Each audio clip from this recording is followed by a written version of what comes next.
BBOR Black Box Online Radio, coming to you from West Virginia.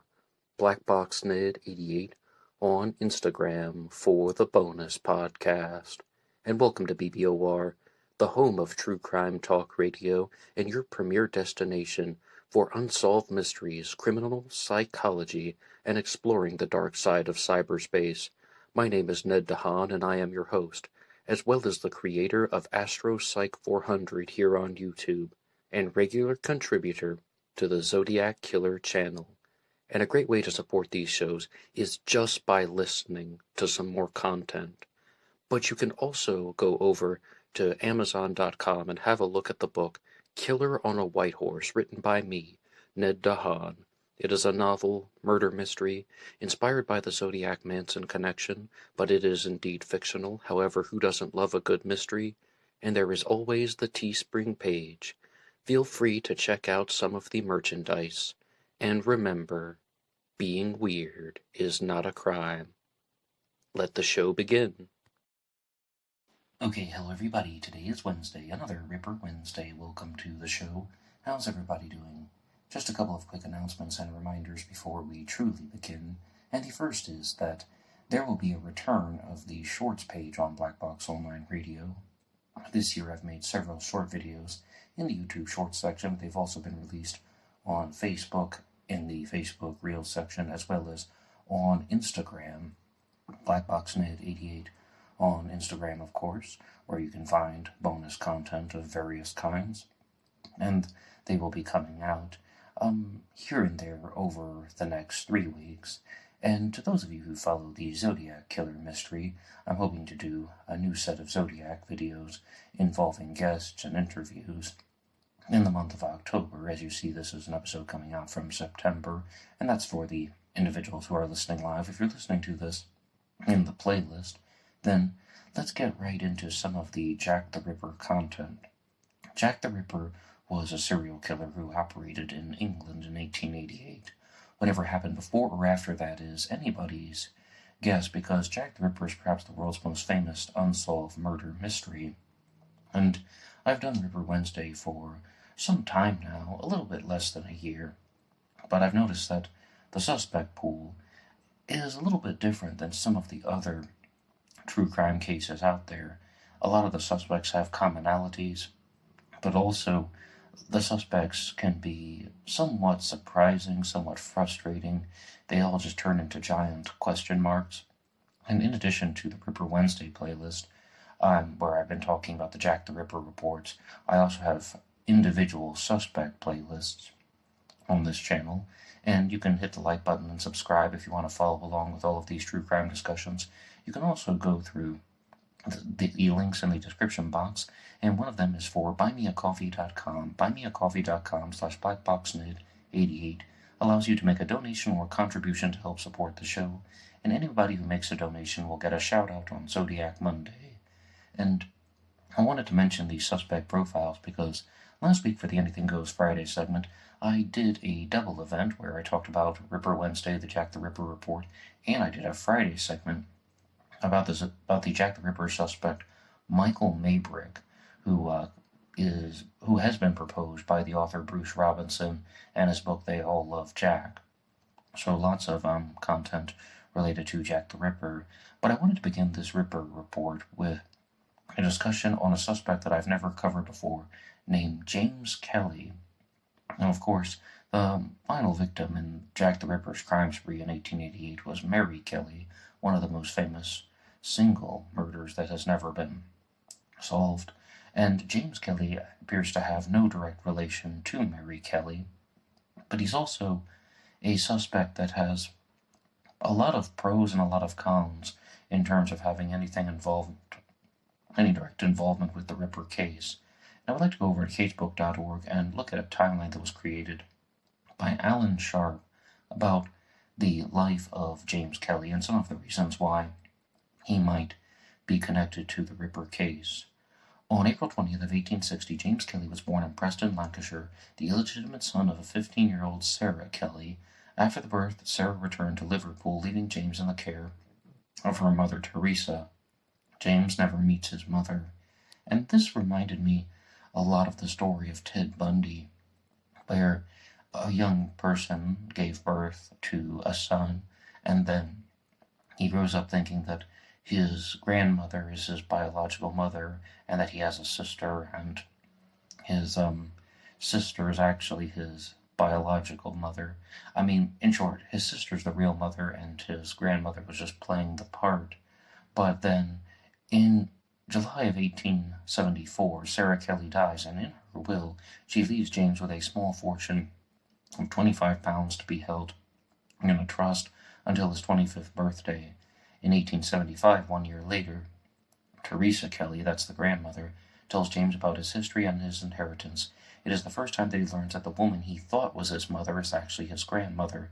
He is withdrawn from his apprenticeship and sent to Dr. Robert Hurworth's Commercial Academy in New Brighton to learn bookkeeping and clerical skills.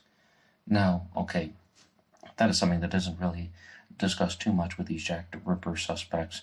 A lot of people think that Jack the Ripper might have been more of a medical professional or had some type of job where he's cutting meat, for example, butchers, fishmongers.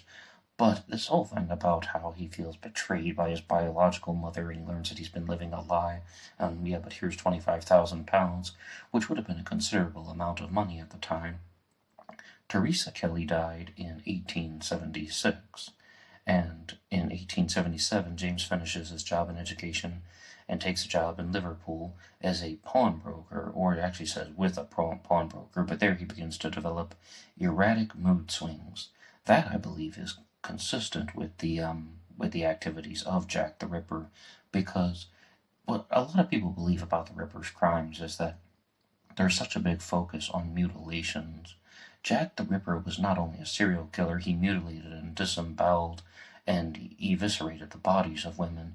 And what they believe is that there was some type of driving factor that made this person do that. There was this type of driving factor that made somebody behave with this type of intensity toward women.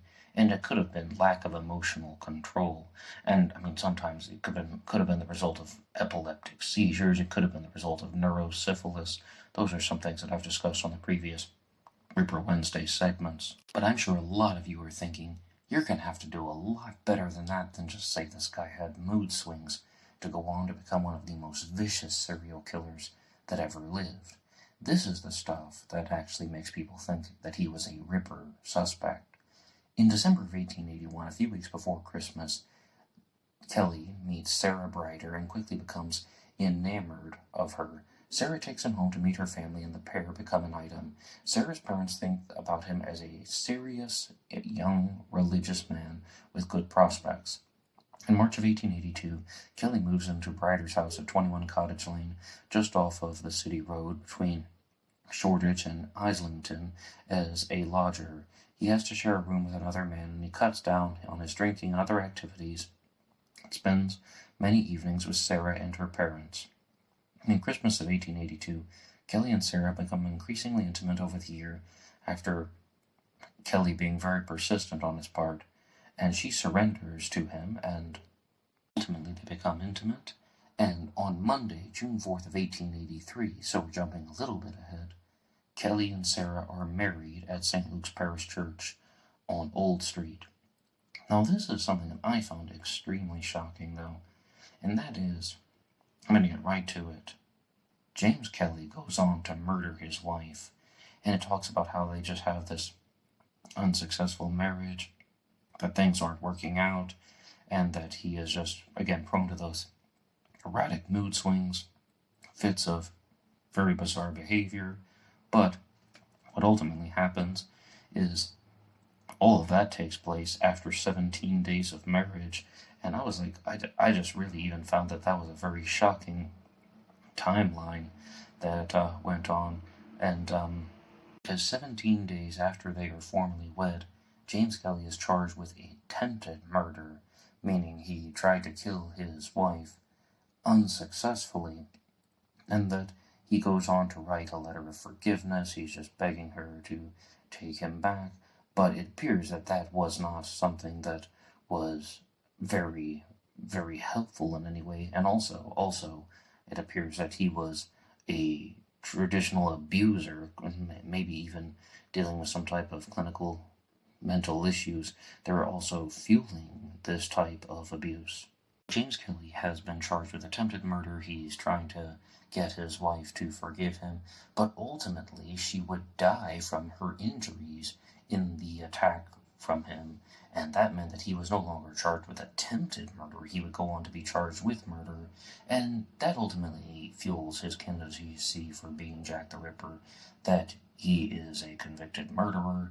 He is someone who had this type of animosity toward women, starting with his mother and the family story where he felt betrayed, and just his life is turned upside down. It's what I call the shattering of the pillars of childhood.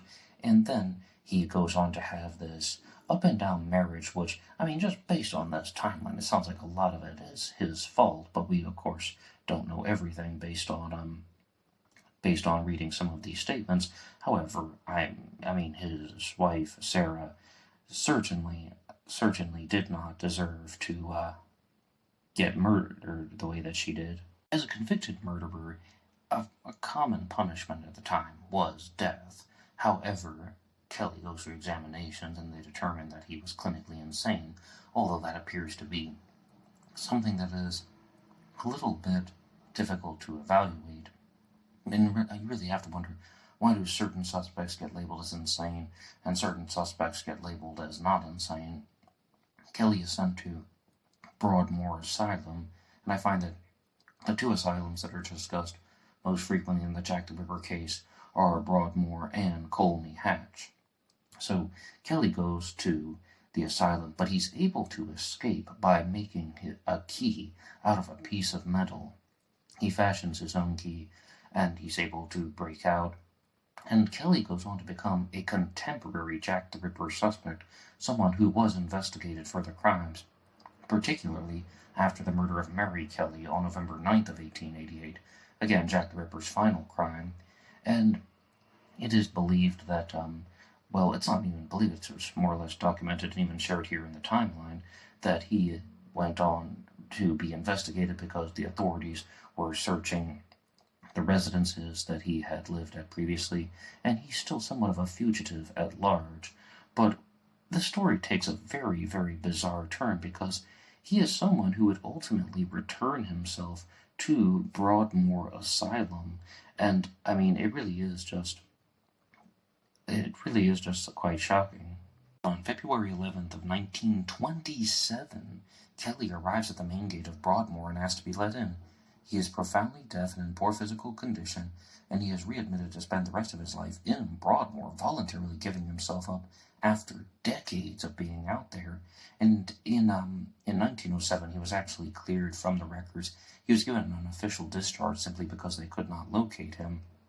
And then there also is just this additional story that has been shared in at least one other source that stated that he made the claim, I just want to die with my friends, or I just want to be with my friends before I die, something to that effect.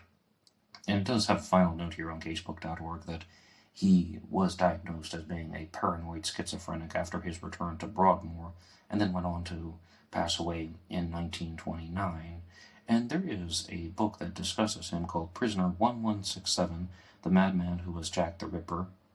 And this is going to explore James Kelly as a Ripper suspect, but ultimately, James Kelly was indeed a convicted murderer. It seems like he had the mental instability factors for him. One thing that I don't see immediately about him is any type of medical knowledge, but as I've stated in some previous Ripper Wednesday episodes, Jack the Ripper wouldn't have necessarily had to have had medical knowledge. I mean, like, he could have just been someone who didn't necessarily know what he was doing, but rather just kind of fumbling around in the dark. I think that this guy was mentally unstable, but he really is kind of halfway in and halfway out. And, I mean, definitely a killer, a murderer, someone who hated women.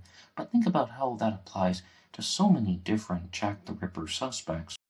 But because I evaluate lots of Jack the Ripper suspects on the Ripper Report that comes out every Wednesday, I found that what a lot of people do is They zone in on a convicted murderer from the late 1800s, and they try to make these types of Jack the Ripper connections.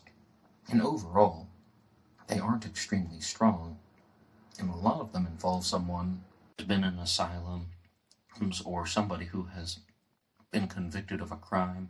And with James Kelly, all of that has taken place, so they immediately began to try and connect him to something Jack the Ripper related. However, I don't necessarily think that that is the strongest case, because it turns into something that can happen with the Zodiac Killer mystery. Ken Maines of the channel Unsolved No More and did the History Channel show The Hunt for the Zodiac Killer just simply said it. You can make any suspect fit. You can make any suspect fit using that type of thinking. So when you want to examine the types of facts in the case, I've been going through the Barlow and Watt documentary series, which is a 6-part episode series that's available on YouTube for free. It was done in the 1970s, but they zone in on a particular piece of evidence in the Ripper case, and that is the Goulston Street graffito. I just watched part 4, and parts 2, 3, and 4 all have examinations on the Goulston Street graffito.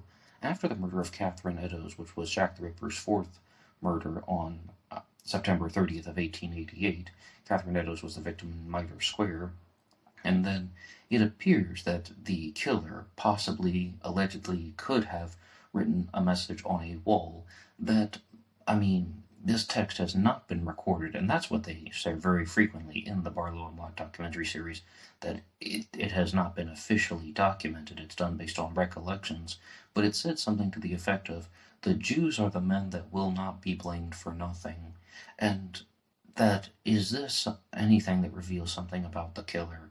Is this anything that reveals something about Jack the Ripper? Because the way that they're presenting their findings is that it could, number 1, mean that the killer was Jewish. Number 2, it could mean that the killer was a Mason, as I discussed in a couple episodes.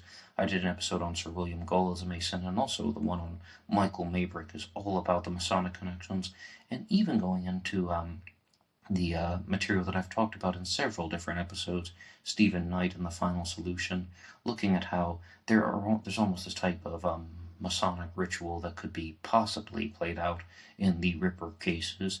But then there's a third one. The third one could also be that the Ripper crimes were committed by someone who was a socialist, and that was what was discussed in the part 4 of the Ripper documentary series, Barlow and Watt. That, is it possible that Jack the Ripper was a Jewish socialist, or maybe even someone who was not a Jewish person, but an anarchist who had some type of either sympathy or animosity for the Jewish people, because the Jews are the men that will not be blamed for nothing? It's a very ambiguous statement, and it's borderline incoherent, but it does appear to show that the person who wrote that was fluent in English, and some people propose Jack the Ripper suspects who were just simply unable to even compose sentences. But I also want to discuss some things with you guys about how the creation of these suspects takes place, because once they move on from the Goulston Street graffito, they began to talk about another theory that involves 2 Portuguese sailors, and they're saying that this is another contemporary belief at the time, that there were 2 Portuguese sailors that went on to become Jack the Ripper, and that they're just kind of sailing in and out of England, and they're committing the crimes and trying to make people think that it was one person. And I was immediately reminded of the story of Carl Feigenbaum, who is not a Portuguese sailor, but a German sailor, and he goes on to become a Jack the Ripper suspect, and he also, similarly to James Kelly, goes on to become a convicted murderer, although Carl Feigenbaum was convicted for murder, for the 1894 murder of Juliana Hoffman, who was his landlady in America. And I was like, okay, now, it's not 1 sailor, it was 2 sailors. And it's not the person who murdered his wife, like James Kelly, who murdered Sarah Brighter. It's, Carl Feigenbaum, who murdered his landlord, Juliana Hoffman. And at first, I tried to document all this stuff. And I've talked about how in 2021, I made a video for the Horizon Eye Productions channel. I just did the narration, the the filmmaker who runs that channel, made the video called The World of the Zodiac Killer, 50 Years of Terror, where I wanted to look at the list of highly recognized possible Zodiac Killer victims and just organize them in a chronological order. And I've said that very clearly on this channel, that with BlackBoxOnlineRadio, I've actually been able to organize a lot of these true crime theories. But with the Jack the Ripper case, I think that this is just exploding out of control, because I was talking to that guy and I was saying, you know what, we need to do one about Jack the Ripper. I mean, the world of Jack the Ripper, I don't know how many years of terror, 150 years of terror, why not? But when you look at these stories that people have, it's just such small pieces of information. They'll zone in on somebody like James Kelly, who was a convicted murderer who did escape from Broadmoor, and then went on to, just do who knows what for decades, and someone who also would have had the type of hatred of women, who most likely was a paranoid schizophrenic at the time. Now, schizophrenia can take shape later in life, but it usually happens before the age of 30, as I found from these true crime discussions. So, someone who has mental instability and not remember what I said about the frequent mood swings. Well, a lot of that stuff could also apply to somebody like Carl Feigenbaum, who absolutely had erratic behavior and mental instability, because he's also a convicted murderer. And he also slit the throat of Juliana Hoffman. And then, just looking at, is it person A or person B, very similar profiles. And then you have this story about two Portuguese sailors who are just kind of sailing in and out of England. That's almost just complicating the story and complicating the facts. And I really found that it became somewhat frustrating that people are doing that. And I just want to know, what is this overwhelming desire that people have to just take one Ripper suspect and attach countless other crimes to them? Because this happened so clearly with the book They All Love Jack by Bruce Robinson, where he has a suspect named Michael Maybrick, and then he goes to say, and then he went on to murder 6 women in Jamaica and dozens of women in America, and all over the world he's committing murders. It happens with the Zodiac Killer case. It happens with the Jack the Ripper case. They have a suspect. Okay, they think they know who did it. So now they just start pattern seeking to get a desired result. They just start pattern seeking to try and zone in on people that they think could have been the Ripper.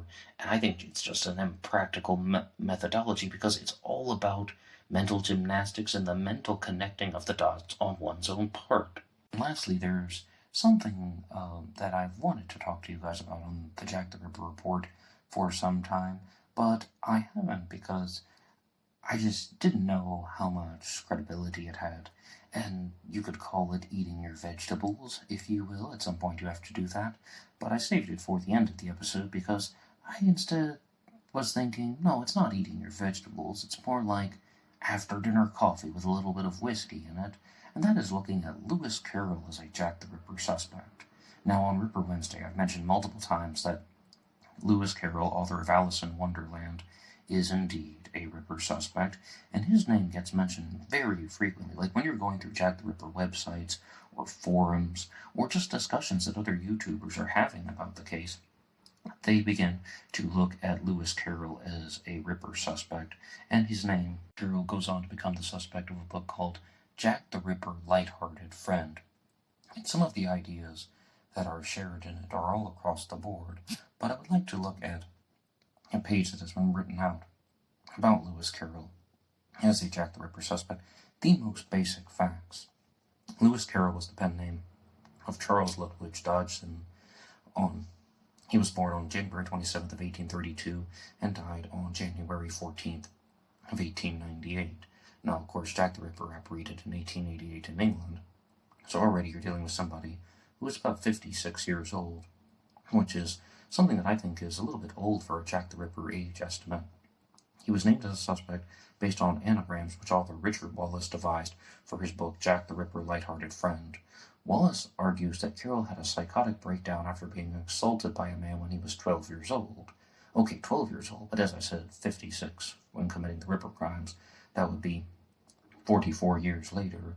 Moreover, according to Wallace, Carroll wrote a diary every day in purple ink, but on the days of the Whitechapel killings he switched to black. This claim is not taken seriously by scholars. No, but let's say, hypothetically, if that were true, that some guy writes in his journal every day in purple ink and switches to black, I would be suspicious. I actually do think that that's a solid point. And you can see some photos of this. Like if you go just to Google Images, you'll see Lewis Carroll and his purple or violet ink that he used to write in. But when an excerpt of Wallace's book appeared in Harper's, a letter to the editor was written by Guy Jacobson and Francis Heaney, and they took the first paragraph of Wallace's excerpt and produced an anagram that had Wallace confessing to the murder of Nicole Brown Simpson and the framing of O.J. Simpson, thus demonstrating how incriminating anagrams could be produced from any reasonably lengthy passage. Oh yes, I agree completely. Like, there was this one thing, but it was before AI. It was just like an algorithmic system that reworded Moby Dick into a different novel, and that was talked about years ago. And it just goes to show that people can make things up if they want. Like, if they just accept the initial premise that, oh, well, Jack the Ripper left these anagrams in his writings for us to find, then they can just start forcing the anagrams. And a lot of people do this with numbers. That happens very easily. They're looking for certain patterns of numbers to get a desired result. And as you can tell from my tone of voice, I don't think too highly of that. But with Lewis Carroll, I mean, it's going to somebody who was a famous celebrity at the time, or in our day, more importantly, in our day. Looking at someone who's famous, everybody knows Lewis Carroll for perhaps Alice in Wonderland, Through the Looking Glass, and Jabberwocky. But what they might not expect is that he actually was Jack the Ripper. So thank you so much for listening to this week's Ripper Wednesday, and please feel free to give any comments and feedback that you want in the section down below. Anybody can write the show at BlackBoxOnlineRadio at AOL.com. You can also get me on Facebook. My personal Facebook is in the description box, and there was always BlackBoxNid88 over on Instagram. And I will see you there for the bonus podcast. Until next time.